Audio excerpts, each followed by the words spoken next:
नमस्कार दोस्तों, स्वागत है आपका शेषा पढ़ता के यूट्यूब मंच पर। दोस्तों, क्या अब भारतीय जनता पार्टी क्या अपने सहयोगी दलों के ऊपर ही नजर बनाई हुई है और सहयोगी दलों पर नजर रखने की ये पूरी प्रक्रिया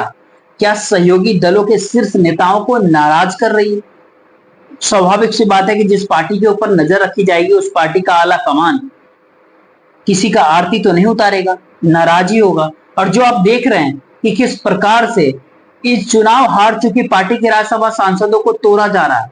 खुद में नहीं तो सहयोगी दल में मर्जर कराया जा रहा है। वो खेल आंध्र प्रदेश के भीतर वाईएसआर कांग्रेस के राज्यसभा सांसदों के साथ हो रहा है, लेकिन मामला जब आंध्र प्रदेश से आगे निकल करके सहयोगी दल की दूसरी बैसाखी वाले राज्य यानी बिहार तक मामला पहुंचता है, तो सबसे पहले नाम बिहार में जिस अलायंस पार्टनर के टूटने का आता है वो नाम स्वाभाविक है कि 5 सांसदों वाली पार्टी हम 5 टीवी पर एक सीरियल देख लिया होगा एक समय में, वही हम 5 वाले 5 सांसदों वाली पार्टी चिराग पासवान की लोक जनशक्ति पार्टी रामविलास के सांसदों के ऊपर आता है। आखिर कारण क्या है कि चिराग पासवान की भारतीय जनता पार्टी से दूरियां इस दौर में बढ़ गई।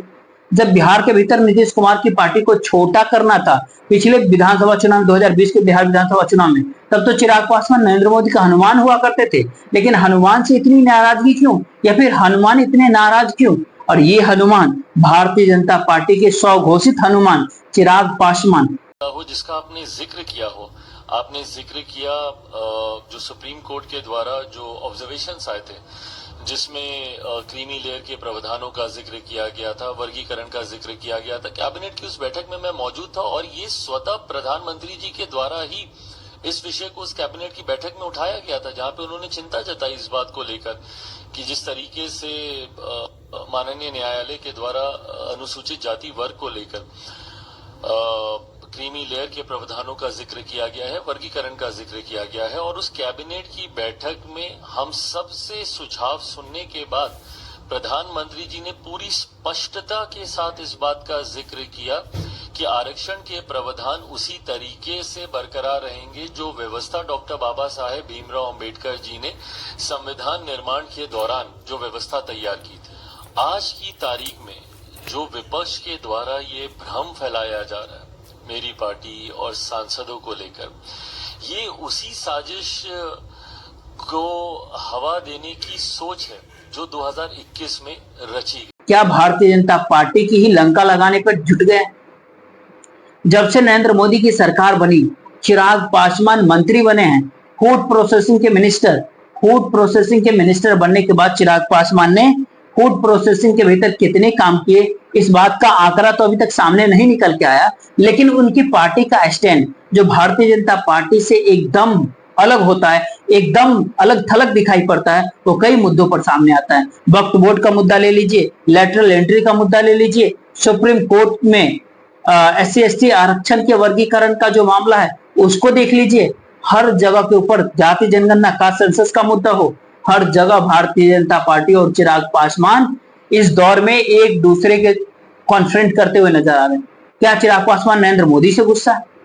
या फिर ये कहे कि चिराग पासवान अमित शाह से नाराज है, या फिर चिराग पासवान को अपना राजनीतिक भविष्य भारतीय जनता पार्टी के साथ गठबंधन में रह करके बहुत कुछ उज्जवल नहीं दिख रहा है? आखिरकार चिराग पासवान के पीछे कौन सी परिस्थिति उत्पन्न हो गई जिस परिस्थिति में चिराग पासवान अपनी राजनीतिक संभावनाओं को भारतीय जनता पार्टी के दायरे में नरेंद्र मोदी के स्वघोषित हनुमान कहे जाने वाले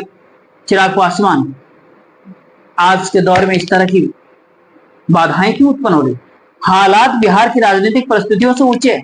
हालात नीतीश कुमार की उस चाणक्य नीति से ऊंचे हैं जिस चाणक्य नीति के भीतर टोको न मोको चूल्हा के अंदर झोंको वाली जो राजनीति है, उस राजनीति में ना तो कहीं आरजेडी को कहीं कुछ हो रहा, नहीं भारतीय जनता पार्टी को कहीं कुछ हो रहा। चिराग पासवान की राजनीति को तो और कहीं का नहीं छोड़ा। और इन सब के बीच बात करें तो बिहार की राजनीति को एक ऐसे मुहाने पर खड़ा कर दिया गया है कि वोटर का बहुत बड़ा सेक्शन अब ये देख रहा है कि यथा स्थिति बाद की परिस्थिति क्या विकल्पहीनता की स्थिति में ज्यादा जा सकती है। आखिर प्रशांत किशोर भी बहुत उम्मीद जगा नहीं पा रहे बिहार में, लेकिन चिराग पासवान निश्चित ही तौर पर एक उम्मीद जगा रहे थे। और उम्मीद वो तब जगा रहे थे जब चिराग पासवान किसी मॉडल का हिस्सा नहीं बने थे, किसी पॉलिटिकल कॉन्स्पिरेसी का हिस्सा नहीं बने थे। और उस पॉलिटिकल कॉन्स्पिरेसी के अंदर खुद जीतने की बजाय किसी दूसरे को हराने के लिए किसी तीसरे का मोहरा बन करके चिराग पासवान 2020 के बिहार विधानसभा चुनाव के पहले की परिस्थितियों को अगर देखे तो चिराग पासवान ने बिहार में एक संभावना दिख रहा था। 20 के चुनाव में लगने लगा कि ये भाड़े के सैनिक तो नहीं है चिराग पासवान, जो किसी के राजनीतिक कद को बढ़ाने और किसी दूसरे के कद को छोटा करने के लिए एक मोहरे के तौर पर इस्तेमाल किए जा रहे हैं। 2020 के बिहार विधानसभा चुनाव में आज के दौर में तेजस्वी यादव की सक्रियता को लेकर के सवाल कोई भी उठा सकता है कि तेजस्वी यादव अपने चाचा के प्रति सॉफ्ट हो जाते हैं, सॉफ्ट कॉर्नर अपनाते हैं। तेजस्वी यादव की राजनीतिक भूमिका, राजनीतिक करने के तौर तरीके के ऊपर आप सवाल उठा सकते हैं, लेकिन तेजस्वी यादव का इस भारत देश के भीतर भारतीय जनता पार्टी बीजेपी के खिलाफ जो पॉलिटिकल एजेंडा है, जो राजनीतिक एजेंडा है, जो पॉलिटिकल लाइन है, और जिस एजेंडे के साथ चाहे वो स्वस्थ रहकर राजनीति करे या दुष्ट रहकर, जो जिस तरह की परिस्थितियों में वो राजनीति करे, उनके कमिटमेंट और उनके पॉलिटिकल शब्दों पे कोई सवाल नहीं कर सकता। और कोई नहीं इस दौर में, आखिर सांप्रदायिक ताकतों के खिलाफ राष्ट्रीय जनता दल का जो एजेंडा है उससे इधर उधर होने का कोई सवाल तेजस्वी यादव, जो बिहार के भीतर चिराग पासवान की तरह एक युवा नेता है, तो उनके उस कमिटमेंट के ऊपर कोई सवाल नहीं खड़ा कर सकता। आखिरकार प्रशांत किशोर को कई सारे लोग सवाल कर सकते हैं, पता नहीं किसी के कथित एजेंट प्रशांत किशोर तो नहीं है, लेकिन चिराग पासवान जब एक बार ठप्पा लग गया उनके ऊपर कि ये नरेंद्र मोदी के हनुमान है, एक बार ठप्पा उनके ऊपर लग गया कि उन नरेंद्र मोदी के हनुमान हैं जो नरेंद्र मोदी के गुजरात के मुख्यमंत्री रहते हुए 2002 के भीतर जिस प्रकार का विध्वंस सांप्रदायिक खेल हुआ था गुजरात के भीतर, जिसकी जितना भी निंदा किया जाए किसी भी सत्ताधीश के लिए वो घटना एक काले धब्बे की तरह होती है। आखिर राजधर्म को निभा पाने में नरेंद्र मोदी उस समय एकदम विफल रहे, लेकिन उनके हनुमान जैसे चिराग पासवान जब बने तो उस राजनीतिक पूंजी को ही साफ कर दिया, जिस राजनीतिक पूंजी को रामविलास पासवान ने उस समय इकट्ठा किया था जब बिहार के भीतर सत्ता की चाबी उनके हाथ में थी। आज से करीब 19-20 वर्ष पहले, और सत्ता की चाबी जब उनके पास थी तो उन्होंने दोनों गठबंधन के सामने एक शर्त रख दिया, चाहे वो नीतीश कुमार का एनडीए गठबंधन रहा हो उस समय का, या फिर चाहे यूपीए गठबंधन कांग्रेस और लालू यादव का रहा हो। रामविलास पासवान के हाथ में चाबी थी कि जिसकी सरकार बनवा दे। सीधा शर्त उन्होंने रख दिया था कि बिहार के भीतर मुस्लिम मुख्यमंत्री बनना चाहिए, जो मुस्लिम मुख्यमंत्री बनाएगा उसको समर्थन देंगे, या फिर लोजपा के मुख्यमंत्री मुस्लिम मुख्यमंत्री को सपोर्ट किया जाए। तो एक धर्मनिरपेक्षता की छवि, एक अलग पॉलिटिकल लाइन, हो सकता है कि धर्म के आधार पर मुख्यमंत्री बनाने की बात से बहुत सारे लोग रामविलास पासवान से असहमत रहे होंगे, लेकिन उनकी पॉलिटिकल लाइन जो उस समय की थी वो आज के चिराग पासवान की पॉलिटिकल लाइन से एकदम अलग थी, जुदा थी, और उस पॉलिटिकल लाइन ने रामविलास पासवान को एक राजनीतिक पूंजी प्रदान किया था। उस राजनीतिक पूंजी से चिराग पासवान काफी दूर हो गए। अब ऐसा लगता है कि अब वो इस बात को महसूस कर रहे हैं, जिससे भारतीय जनता पार्टी के साथ उनका चुनावी